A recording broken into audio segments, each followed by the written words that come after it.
Assalamualaikum warahmatullahi wabarakatuh. Perkenalkan, saya Anissa Salsabila, NPM 2022-10515218.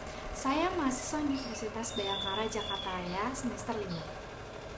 Pada kesempatan kali ini, saya akan memaparkan mengenai pengamanan swakarsa, dasar keilmuan security, dan tinjauan umum security yang relevan dalam konteks keamanan yang ada di Indonesia.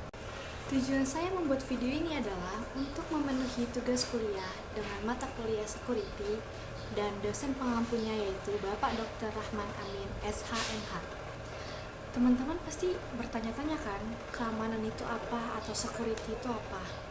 Jadi, keamanan adalah aspek penting dalam kehidupan modern, baik dalam skala individu, masyarakat, maupun negara. Konsep ini dikenal sebagai security yang melibatkan perasaan aman, kepastian, kedamaian dari ancaman fisik maupun psikis. Keamanan atau security memiliki peran sangat penting dalam menjaga stabilitas dan ketertiban di masyarakat. Nah, definisi security itu secara etimologis, security berasal dari bahasa Latin yaitu securus yang berarti bebas dari bahaya atau ketakutan. Awaludin Yamin mendefinisikan security sebagai kondisi aman dari gangguan fisik maupun psikis serta terlindungnya keselamatan jiwa dan harta. Dalam konteks yang lebih luas, security itu dapat diartikan sebagai upaya untuk menciptakan lingkungan yang bebas dari bahaya dan ketakutan. Kalau menurut ahli lain, menurut Buzan, security itu meliputi 5 elemen, yaitu security militer, politik, ekonomi, sosial, dan lingkungan.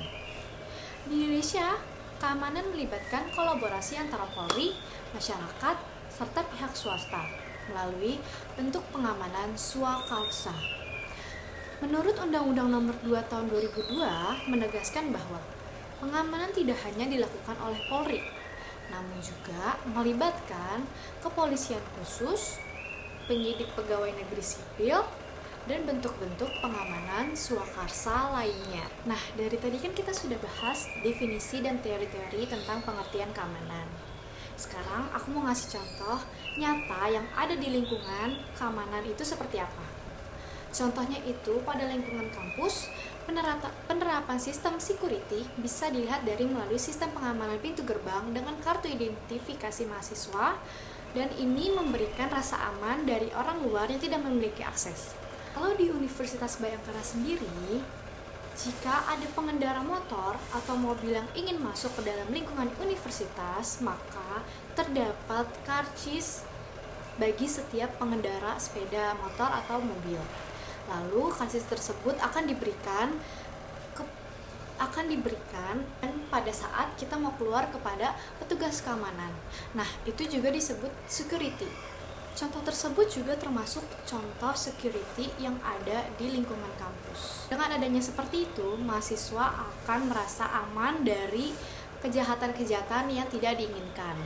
Manajemen security mencangkup perencanaan, pengorganisasian, pengarahan, dan pengendalian sumber daya untuk menjaga keamanan.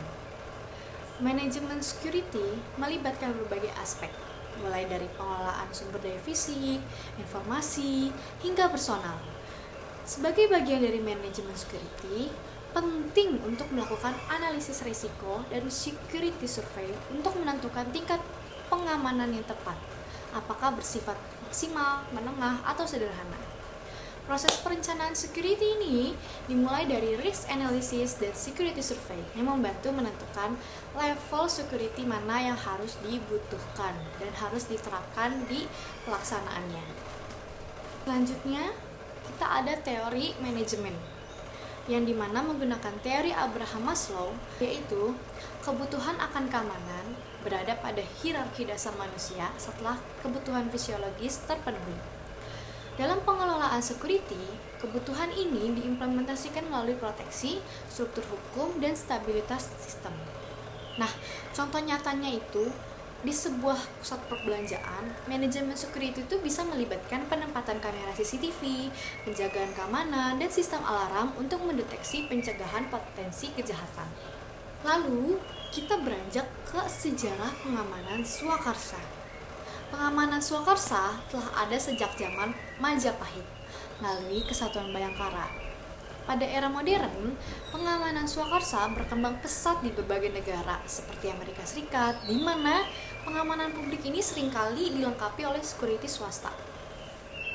Pengamanan swakarsa membantu tugas kepolisian dalam menjaga ketertiban, khususnya di area-area privat seperti perumahan, pusat perbelanjaan, dan kantor. Nah, contohnya ini, di lingkungan perumahan, pengamanan swakarsa diterapkan melalui sistem keamanan kompleks yang melibatkan satpam, pos jaga, dan gerbang dengan akses terbatas. Dalam era globalisasi, tantangan keamanan semakin kompleks. Dengan perkembangan teknologi yang muncul, ancaman-ancaman baru seperti kejahatan cyber. Oleh karena itu, pengamanan saat ini tidak hanya terbatas pada ancaman fisik, namun juga pada ancaman digital. Kolaborasi antara berbagai pihak dan penerapan teknologi canggih sangat penting untuk menjaga keamanan nasional. Jadi, kesimpulan yang dapat diambil itu, security bukan hanya tanggung jawab pemerintah melalui kepolisian, tapi juga masyarakat melalui pengamanan swakarsa. Kolaborasi antara security publik dan privat sangat penting untuk menjaga keamanan bersama di tengah dinamika sosial dan teknologi yang terus berkembang. Penerapan manajemen security yang efektif dan kolaboratif dapat meningkatkan rasa aman yang pada akhirnya berdampak positif pada kesejahteraan masyarakat. Sekian informasi tentang security dari saya. Jika ada kesalahan atau kekurangan kata, mohon dimaafkan. Wassalamualaikum warahmatullahi wabarakatuh.